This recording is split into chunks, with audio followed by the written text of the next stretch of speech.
سلام دوستای عزیز، امید که همه شما جور و صحتمند باشین. میخوایم در قسمت ویزه بشردوستان کشور برازیل براتون معلومات بدیم که شما چگونه در این ویزه درخواست بدین. سه نهادی که در این قسمت فعالیت میکنه براتون معرفی میکنیم. و میایم وارد جیمیل تون میشین. زمانی که وارد جیمیل شدید در اینجا همان سه تا ایمیل که گذاشتیم شما را یک شو انتخاب میکنیم. البته توصیه این است که در یک شما اگر در ایمیل هم بفرستین براتون جواب میدن. زمانی که جواب داد براتون فرم میفرسته، بعد شما فرم پر میکنین.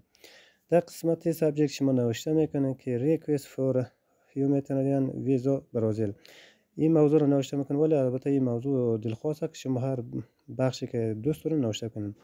در بخش پایین شما در اینجا معرفی کامل خود نوشته میکنین، خود مکمل معرفی میکنین، مثلا قومیت و مثلا مذهب اینا رو هم شما در اینجا نوشته میکنین.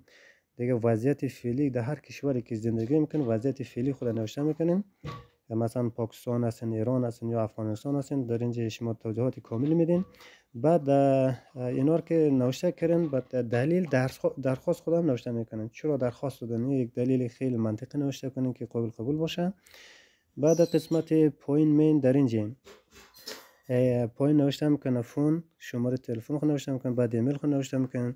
در پایین که است در اینجا هر مثلا از اعضای فامیل خود اگر میخواد امر خود انتقال بدین در اینجا فول نیم که است در اینجا برای مثال ما نوشته کردم فول نیم، یعنی نام و تخلص نوشته میکنین، بعد تاریخ تولد چرا، روز و ماه و سال نوشته میکنین، بعد شماره پاسپورت چه نوشته میکنین، نمبر پاسپورت نوشته میکنین، بعد اگزیت دیده همه چیرش نوشتم، تاریخ انقضای پاسپورت چه نوشته میکنین.